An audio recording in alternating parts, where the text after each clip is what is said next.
Estamos de vuelta en Mesa de Testigo. Vamos a hablar ahora con Esteban Actis. Él es licenciado en Relaciones Internacionales, doctor en Relaciones Internacionales y docente de la Facultad de Ciencia Política y Relaciones Internacionales de la UNR. Esteban, ¿cómo estamos? ¿Qué tal, Mariano? Un gusto. Gracias por venir. Bueno, elecciones de Estados Unidos, tema principal de la semana pasada, de lo que va a venir. Las elecciones en Estados Unidos que ganó Trump, a Kamala Harris, ¿la gana Trump o la pierden los demócratas? Es una muy buena pregunta y creo que hay un mix en esa respuesta. Efectivamente, los demócratas han tenido una muy mala elección que venía arrastrando de lo que fue la presidencia de Biden, su situación casi, su vejez ya muy avanzada, un problema de liderazgo muy fuerte. Llevó a una sucesión acelerada con Kamala, que no pudo captar ese votante, y ya los números de hoy, estaba viendo este último número, hay 10 millones menos de votos que Kamala no pudo retener de la histórica elección de Biden, que sacó a Trump de la presidencia, y Trump tuvo más o menos la misma cantidad de votos. O sea que el triunfo de Trump, tanto en el colegio electoral como en el voto popular, en verdad, si uno mira los datos finos, obedece más a una retracción o una apatía del votante demócrata con su partido y sus liderazgos. Ahora, ¿qué explica esa desafección, ese desencanto de la base demócrata? Porque si uno mira los números fríos de la economía, no fue una gestión mala, por lo menos, ¿no? Bueno, ese es un buen punto. Uno cuando mira la elección decía, ¿qué va a pesar más en los votantes norteamericanos? ¿La recuperación de la economía, los puestos de trabajo que se están construyendo o el tema de la inflación? Efectivamente, Biden hereda la inflación pospandémica, la comienza a bajar en los últimos 2 años, pero para Estados Unidos es una inflación muy alta. El norteamericano no estaba, sobre todo los sub 40, a vivir con esa inflación. Y efectivamente, bueno, fue castigado en las urnas una situación de la economía norteamericana que es un aumento de precios relativos, y eso para el votante americano es mucho más dañino y mucho más perjudicial de que la economía esté fluctuando como fluctúa habitualmente. Entonces creo que ese, en términos económicos, pesó mucho más la inflación que el nivel de actividad. Es un escenario hipotético, incomprobable, pero digo, ¿hay algo que podrían haber hecho los demócratas en términos de mejorar la oferta electoral que hubiera hecho que el resultado sea diferente? Y bueno, creo que una interna bien armada, con varios candidatos que hayan surgido en algún estado que justamente puedan mostrar mayor liderazgo, una mayor democratización del partido, creo que hubiese sido muy interesante para el partido, y no mostrar esta idea que dice Trump, que la explota muy bien. Bueno, los demócratas son parte del establishment, de una elite que está mirando un mundo que ya no existe. Entonces creo que ese partido anquilosado se mostró muy claramente con Biden como presidente y con la sucesión de Kamala a último momento. Ahora Trump va a controlar el Congreso, las 2 cámaras, tiene una Corte Suprema a favor, tiene la experiencia de lo que fue su primer gobierno. ¿Qué Trump vuelve al poder? Bien, o sea que hay toda una idea de que vuelve un Trump proteccionista, nacionalista, y se mira de Argentina, unos sectores del peronismo y de la izquierda con esa visión, bueno, el mundo se fragmenta, Trump se cierra y eso es bueno para el mundo. En realidad, si uno mira, comercialmente sí va a ser proteccionista, pero si uno mira, va a ser una economía mucho más desregularizada de lo que fue en la primera, sobre todo, y ese es el apoyo de Elon Musk y las Big Tech, todo lo que es la regulación de las nuevas tecnologías, eso se termina con Trump. Después va a ser un gobierno que va a bajar los impuestos, es una promesa también de campaña, o sea, una visión mucho más cercana a Reagan que a lo que fue esta administración demócrata. Y hay un problema fiscal norteamericano muy fuerte, y va a ser una presidencia en el término económico que se va a pelear mucho con la Reserva Federal de Estados Unidos por el control de la política monetaria, el nivel de actividad. Entonces va a haber una mezcla entre una visión más liberal, más de free market, y otra visión más de intentar controlar la economía.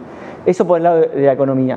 Y por el lado de la política, claramente, un retroceso de lo que podemos llamar la democracia liberal representativa. Digo, es el gobierno de los hombres versus el gobierno de las instituciones. Está claro que Trump, por ser una persona, esta idea de la era de los hombres fuerte en el mundo, y por lo que vos decís, que va a controlar todos los resortes del Estado, va a ser un gobierno muy discrecional y decisionista a la hora de tomar decisiones. Ahora, siguiendo con esto, digo, pensaba que los demócratas hicieron una campaña muy parecida a la que fue el último tramo de la campaña del Frente de Todo Acá, jugando el eje democracia versus autoritarismo. Digo, en función de esto último que decías, más allá de este estilo decisionista de Trump, y que va a ir al choque permanentemente con las instituciones más republicanas, pero digo, ¿te parece que está en riesgo objetivamente la democracia en Estados Unidos? A ver, ¿a qué llamamos democracia? La democracia en términos electoral, claramente no. Ha demostrado que ha sido una democracia, una elección transparente, nadie cuestionó nada, más allá de todos los if que uno le puede poner al sistema norteamericano. Entonces, desde ese lado, la gente vota y elige a sus representantes. Desde el lado de lo que siempre emanó Estados Unidos como una democracia de check and balance, de justamente de tener el control, evitar que una persona o un grupo pueda tener mayorías absolutas, y del estilo de Trump, claramente vamos a ver una democracia totalmente afectada en ese sentido. Y esto se va a acelerar porque de manera inédita el Partido Republicano y Trump controlan, como bien dijiste vos, todos los resortes del poder público. Y al estilo de Trump, que es transaccional, que él negocia permanentemente, cualquier obstáculo institucional que ponga en juego sus resultados, no creo que tenga dudas de ir en contra de esos obstáculos, aunque sean constitucionales, legales. Entonces me parece que en ese sentido, efectivamente, las formas no van a estar sobre la mesa. Y bueno, y Trump va a tener todo el poder para justamente avanzar en ese sentido. Siempre cuando hay un recambio de gobierno, de cambio de signo político, siempre uno piensa, bueno, cuáles van a ser las continuidades y rupturas de la política exterior norteamericana. Te la divido en dos a la pregunta. En términos de continuidades, ¿qué continuidades esperás entre la administración Biden y la de Trump? Bueno, la principal es China. Efectivamente, desde el 2017 en la actualidad, y Biden lo reforzó, China es puesta como la principal amenaza a la primacía global de los Estados Unidos, y eso se va a reforzar. Después hay ajustes en los instrumentos, en las políticas, pero esta idea de, bueno, China es una amenaza a nuestra primacía, se va a reforzar inclusive con Trump, porque Trump, a diferencia de Biden, no va a dividir el pulso diplomático y el pulso geoestratégico con otras geografías. Por eso la idea de Trump de decir, bueno, la guerra entre Rusia y Ucrania no es un problema nuestro, la administración Biden se equivocó. En Medio Oriente, Trump no va a dejar apoyar a Israel porque el apoyo a Israel es bipartidista, pero ya Israel hizo todo lo que tenía que hacer con los demócratas. Esperemos un momento de que, bueno, donde ya se eliminó la amenaza de Hamas y Hezbollah, por un tiempo se puede frizar ese conflicto, y creo que va a estar el músculo diplomático, estratégico, militar y comercial y tecnológico puesto en China. Entonces ahí me parece que va a ser la continuidad, y el cambio va a ser: no hay que dividir nuestros pocos recursos, o esta idea de que Estados Unidos tiene que dar menos recursos, en otros conflictos, en otras geografías, sino que centrar todo en el Asia-Pacífico, que es la principal apuesta norteamericana de los republicanos. ¿Y qué lugar ocupa América Latina en este tablero que está mirando Trump? Ocupa un lugar importante por una cuestión. Trump puso dos temas centrales en su campaña. Uno, el tema de la inflación y de la economía, y la cuestión de China con los aranceles, y el otro, el tema de la migración. Problemas migratorios. Y los problemas migratorios, si efectivamente Trump avanza en deportar masivamente, como dijo, inmigrantes ilegales, eso es un gran problema para Centroamérica y el Caribe. O sea, América Latina ahí va a tener, todos los países centroamericanos, México y el caribeño, va a tener una dificultad muy fuerte en cómo gestionar un Trump que avance en su retórica de campaña, que es, bueno, terminar no solamente con los flujos migratorios, sino con una gran deportación de inmigrantes de su país. Entonces ahí me parece que América Latina cobra una fortaleza. Después el resto, seguimos siendo una región periférica y marginal de los grandes temas de la política exterior norteamericana. Si uno mira el mapa de América del Sur, ve que la mayoría de los países, por lo menos importantes, de mayor peso de América del Sur, están gobernados por distintas versiones con sus matices de la izquierda. El caso de Brasil, el caso de Chile, el caso de Colombia, salvo Argentina. ¿Te parece que Milei va a ser el interlocutor privilegiado, el hombre de Trump en la región? Claramente para Milei y su política exterior fue una excelente noticia el triunfo de Trump. Él tributó para eso. Y le da un espaldarazo político muy fuerte. Y efectivamente, si uno mira, cuando uno habla de Estados Unidos, tiene que diferenciar también las burocracias. La Casa Blanca, el gobierno de Milei va a tener acceso directo a los asesores más íntimos de Milei. Eso no quiere decir que se replique en el Departamento de Estado, en el Departamento del Tesoro, en otras burocracias, pero en la Casa Blanca, en el Salón Oval sí, y eso le va a dar... Yo siempre digo que Trump es transaccional. El que tenga acceso a esa transacción va a poder negociar algunas cosas que otros no. Entonces, por ejemplo, la diferencia de Lula, un gran perdedor de la elección, porque Lula había apostado por el triunfo demócrata, Milei va a tener acceso a lo mejor de negociar un apoyo para la renegociación del acuerdo con el FMI, poder negociar a lo mejor algún tipo de exención arancelaria que la administración Trump, como fue en el 2018 con el acero y el aluminio. O sea, ahí sí el gobierno de Milei va a tener una ventaja. Y como bien dijiste, para unos gobiernos latinoamericanos, el caso de Brasil y el caso de México también son esta elección, porque México, por ejemplo, en 2026 se va a poder renegociar el TMC, el Tratado de Comercio de América del Norte, y ya dijo Trump que lo va a renegociar, porque para Trump México es muy condescendiente con las reglas de origen que tiene el tratado, y todos los autos chinos están siendo inundados en el mercado norteamericano vía México. Entonces, la nueva presidenta de México va a tener un dolor de cabeza, Lula también. El gobierno de Milei tiene una mejor situación política. ¿Te parece que también en términos de inversiones, digo, mencionás el caso del fondo, que se espera que haya una ayuda, pero en el caso de inversiones privadas, digo, hay un amigo en común, que es el amigo de Elon Musk, digo, ves que hay un marco que se habilitó a partir del RIGI muy beneficioso para empresas extranjeras, ves que hay una puerta ahí para llegada de inversiones de volumen a la Argentina? Yo soy escéptico en ese sentido, creo que los inversionistas en Argentina se han quemado muchas veces con una idea de cambio y con nada, que la Argentina, tanto en términos de sus variables macroeconómicas como en términos de su polarización política, de señal a largo plazo, y me parece que todavía es muy prematuro pensar que eso, el apoyo de Trump o una afinidad política entre Milei y Trump haga que muchos empresarios decían hundir dinero en Argentina con un retorno de 10-15 años. La elección del año que viene puede ser una señal si el gobierno de Milei se consolida, pero sigo viendo mucha inestabilidad en la Argentina para que vengan lluvia de inversiones. Eso no quiere decir que vengan inversiones particulares. O, por ejemplo, se anunció hace poco la privatización de IMSA, de capitales norteamericanos, pero pensar que automáticamente, digo, la Argentina va a recibir cientos de miles de millones de dólares de inversión extranjera directa, tanto por el RIGI o tanto porque Trump llega a la presidencia y tiene algunos empresarios amigos, me parece que es no entender un poco bien cómo se deciden las grandes inversiones a la hora de hundir capital en el mundo. Esteban, ¿cómo analizaste este proceso de salida de Diana Mondino de Cancillería, este anuncio de purga en Cancillería? ¿Qué impacto puede tener sobre la política exterior argentina, teniendo en cuenta que digamos, el servicio exterior es una de las burocracias más calificadas del Estado argentino?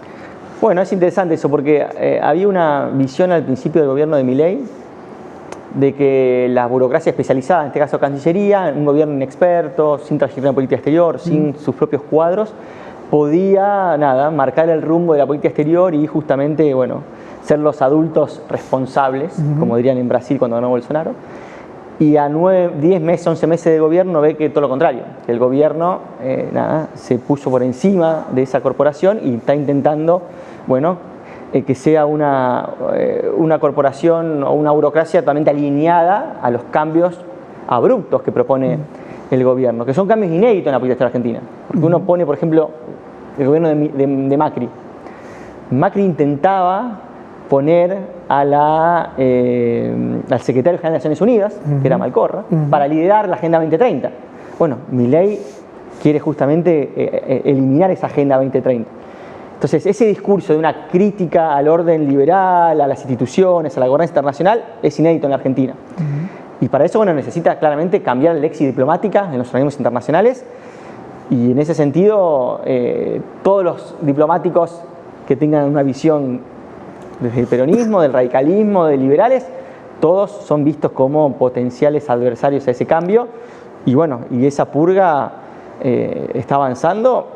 En términos personales creo que es un grave error y daña mucho a la reputación internacional argentina. En términos de afectar intereses, digamos, esta política de Milei tan dogmática, tan ideológica, ¿afecta intereses nacionales concretos de la Argentina? ¿Cómo lo ves? Y sí, porque los cambios que se proponen son importantes y hay muchas negociaciones que Argentina lleva adelante y muchas posturas tradicionales, como el voto, por ejemplo, con Cuba, y son muchas votaciones que están también articuladas y que se vienen negociando históricamente con muchos países en otros tableros. Tengan, por ejemplo, el apoyo al reclamo de Malvinas. Entonces, cuando uno altera muchas veces estas votaciones, también tienen impactos en otros tableros. Entonces, no sé si en el corto plazo vamos a ver eso, no se ve, digo, la diplomacia y los tiempos diplomáticos son mucho más largos que la inmediatez que uno espera de los resultados.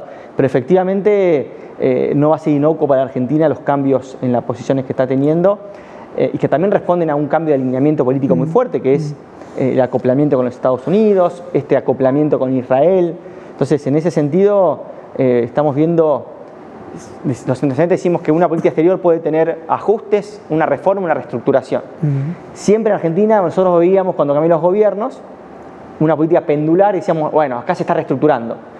Tuvo que venir Javier Milei para decir, no, efectivamente antes había reformas, ajustes. Reestructuración es lo que está pasando ahora. Efectivamente es un cambio muy, muy marcado. Y en términos de la relación con China, porque bueno, hay una combinación, ¿no?, de mucha ideología, de mucho alineamiento con Estados Unidos y con Israel. Ahora, en el medio hubo un giro pragmático, medio forzado también en función de necesidades financieras muy, muy concretas del gobierno, ¿no? Pero parece haber un giro importante con respecto a China. Sí, es muy parecido si uno mira lo que pasó con el gobierno de Bolsonaro en Brasil. Efectivamente, una retórica siendo en campaña muy fuerte, en los primeros meses con una posición muy antagónica, muy ideológica, y con el paso de los meses por la necesidad y por la interdependencia que existe en nuestros países, tanto comercial, en el caso de Argentina se le suma lo financiero, bueno, obliga a una postura, como decís vos, más pragmática, más de moderación, y también creo que intentar entender a China. Me parece que el gobierno de Milei al principio tenía una visión muy desconocida de la importancia de China en el mundo, en las relaciones internacionales, y bueno, la necesidad del swap y renovar el swap lo hizo rápidamente revertir su visión original. Y hace poco escuché una declaración del presidente que fue muy interesante, que dijo algo que vienen repitiendo muchos cancilleres, diplomáticos: me senté con el embajador de China, con el ministro de Relaciones Exteriores, y rápidamente me solucionó el problema. En cambio, Estados Unidos yo hablo y siempre hay bueno, sí, vamos a ver, y como que, bueno, en Estados Unidos las promesas no se terminan cumpliendo, y con China es muy fácil la interlocución, y entonces creo que fue un palo a la embajada de Estados Unidos, pero me parece que efectivamente comienzan a ver que, bueno, hay una relación que si Argentina se compromete a algunas cosas, fluye, y eso me parece que fue bien visto por la Casa Rosada. Ventajas de los autoritarismos eficientes. Ventaja de que no tiene que ir el diplomático a ir a tocar varias puertas y varias burocracias a esperar un sí o una zanahoria o una asistencia. En cambio, efectivamente, es mucho más lineal y directo las formas que la autocracia se manejan en su política exterior. Esteban, gracias por venir hoy a Mesa Testigo. No, gracias a vos. Quédense, hacemos una pequeña pausa y ya volvemos con más Mesa Testigo.